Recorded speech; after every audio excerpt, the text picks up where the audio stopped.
What it do, cucks? It's your boy, the hater, and I couldn't let it stand. I need to make a video about what I perceive to be the gargantuan burial of that jobber, Drew McIntyre. As far as I'm concerned, Drew McIntyre now has no business for the remainder of his career to be anywhere near the main event. This guy should be demoted. He should lose a match to Gunther really quickly and then start going after Braun Breaker and putting him over. That's the only value that Drew McIntyre now brings to the table as far as I'm concerned. Here's why. Number one, Drew McIntyre is one of the only wrestlers that they have in this company who has any value. Drew McIntyre is a good-looking champion. He is a championship-worthy champion. He is a big, strong guy. He's pretty good on the mic, and he has decent levels of charisma. In other words, he's everything that you would possibly want, especially in this era.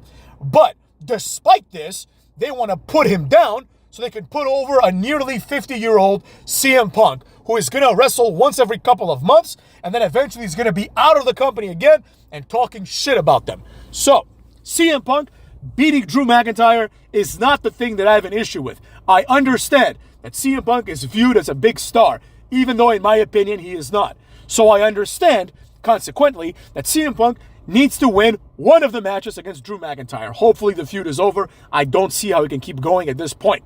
But considering this was a strap match, you could have had CM Punk, I don't know, win by fluke, win by cheating, trick Drew McIntyre, outsmart Drew McIntyre even, right? Because CM Punk is presented as an intelligent guy, and Drew McIntyre is presented as a quasi-intelligent guy who generally relies on his size and physical attributes to kick people's asses.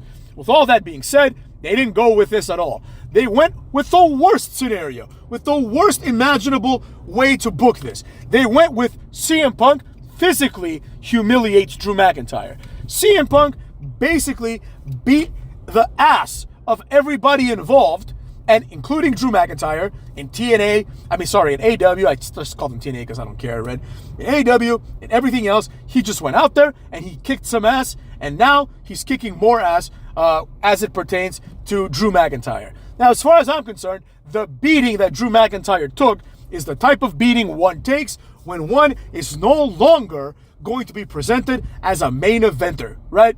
This is especially true when we talk about main eventers that aren't really main eventers. And I would classify Drew McIntyre into that category because, quite frankly, he's always felt like an upper mid-carder. He's always felt like a Gunther, like that type of wrestler. I don't care that he beat Brock Lesnar. Like, if Brock Lesnar comes back today, no one's going to care about Drew McIntyre, you know what I mean? These meaningless victories don't mean anything if the wrestler isn't then subsequently pushed into being a real main eventer. The same thing can be said about people like Kevin Owens. His title run, completely meaningless. It doesn't even count. To the point where even he himself comes out and says, oh, my title run doesn't count because I suck, basically was the understanding of that. Same thing with Finn Balor. His title run doesn't count because he sucks. You see what I'm saying? Drew McIntyre, Seth Rollins, all these guys, it doesn't count. Seth Rollins' first title run, which was obviously his best one, that one counted because it felt like he was being made into a big-time player. And for a while, he was treated as such. But before you know it, he's wrestling Finn Balor and Lashley for the Intercontinental title all of a sudden. You know, The Rock and Stone Cold, after they became world champions, would never even look at the Intercontinental title run as a viable option. Triple H did have an Intercontinental title run after he became a main eventer, and that, in my opinion, solidified him as a never on the level of Stone Cold. When they had the two-man power trip and Stone Cold and Triple H were a tag team, the entire premise was this is a two-man power trip. They're supposed to be equals, but there can only be one champion. And that champion is, of course, Stone Cold. And after that, Triple H became the jobber. He became the lackey. He became the Intercontinental Champion, trading wins with Jeff Hardy, who was an undercard wrestler at the time. And as far as I'm concerned, Triple H was never the same for years. It took years to rehabilitate him. His match at WrestleMania with Jericho goes down as a mid-card match presented as a main event match. Everybody that watched at WrestleMania knows that The Rock and Hulk Hogan were the real main event. Everybody knows that even Scott Hall versus Stone Cold was more compelling.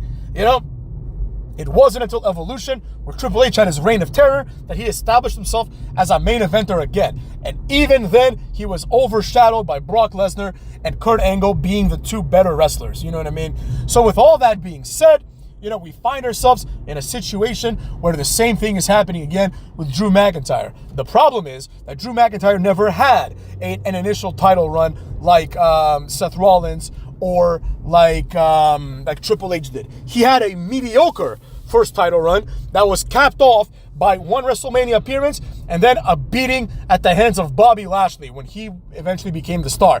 His title run was uneventful, partially due to the fact that it happened during COVID as well, but we can't blame that on it, right? It just was not a good title run because Drew is just not championship material. However, in this roster, he's one of the few wrestlers that can actually do things, that can actually be entertaining. And what do? You treat him like shit and you have him lose to CM Punk. And like I said, losing to CM Punk is whatever. A lot of people lose to CM Punk. But it's not the loss. Once again, it's the method. It's the way in which he lost. He was humiliated. He ate like 3 or 4 GTSs. And the finish of this story essentially was Drew McIntyre had no business going after CM Punk because CM Punk is head and shoulders above him. That's how he was presented. There's been other situations of this colossal level burials. One of them is one of my personal favorite burials ever, actually, was when Mr. Anderson was buried by, I think, Batista or Undertaker. He had one of those Royal Rumble title shots for the SmackDown title, and he just got destroyed. He didn't look competitive. He was beaten. The next night, he beat some jobber, and after that, it was a wrap. Beat it, kid. It's never going to work at this point. It's too late, right? Another one, which is much more noteworthy and much worse, in my opinion, is the burial of Muhammad Hassan. Muhammad Hassan wrestled The Undertaker. He was meant to beat The Undertaker and then become champion, and he would have been an excellent champion. But, anti-Arab sentiment and the backlash towards that sentiment led to this guy, who wasn't even an Arab, losing his opportunity. He got buried massively by Undertaker. He got last righted through the stage or through a limousine or something, and he was never to be heard from again. You know what I mean? That's the kind of burial, in my opinion, that the Drew McIntyre burial sits at, right? It wasn't even a competitive match. Yeah, of course, Drew McIntyre is going to get a few moves in. It's a pay-per-view match at the end of the day. But the finish of the match was a brutal beating. It should be the other way around. Like, Drew McIntyre is like twice the size of CM Punk. He would murder him in real life. So it's made even worse by that. At the very least, The Undertaker would probably beat up Muhammad Hassan because he was a big motherfucker, right? Likewise, The Undertaker or Batista would obviously beat up Mr. Anderson. So at least it's like, all right, fine, you buried the little guy, but he was a mid-card jobber anyways, with an average level of athleticism, an average physique, average at everything, but pretty decent on the mic. But in this case, that's not what happened. In this case, the inferior wrestler beat the superior wrestler, right? It's almost the same thing with Solo Sikoa and Roman Reigns, where it's like Solo Sikoa, the clearly inferior wrestler, beats up Roman Reigns, and now you're left to wonder, well, if Roman Reigns can be beaten by Solo Sikoa, then maybe Carmelo Hayes would give him a run for his money by the transitive property because Carmelo Hayes was competitive against Solo Sikoa. Like Solo Sikoa has been getting his ass beat for years, And at the end of the day, look at Solo Sikoa. This guy's never going to be a star. You know what I mean? And that's what I dislike the most about this, right? In my opinion, I can never look at Drew McIntyre as a main eventer again. Think about all the work that had to be done to establish Drew McIntyre as anything but a jobber. Because there was a long period of his career where Drew McIntyre was a jobber. Then he went to TNA, where he did the Rising or whatever, which was one of the worst things of all time. It was him, LA Knight, and Camacho, right? All of whom are in WWE as jobbers now, including Drew McIntyre. It was a complete waste of time. It was a TNA faction. Nobody cared. He came back and established himself as a mid-carder, right, in NXT. Then he came back and established himself as a lackey to Baron Corbin, who has also had a colossal failure of a career at this point. And then they tried to ram him down our throat as a main event guy by eliminating Brock Lesnar, and it almost worked. That's the power of Brock Lesnar. Now, Drew McIntyre is more well-equipped to go into the mid-card like Sheamus and start putting over the people that actually have an opportunity to be a star. As a conclusion to this awesome video that I'm really enjoying right now, the reality is this.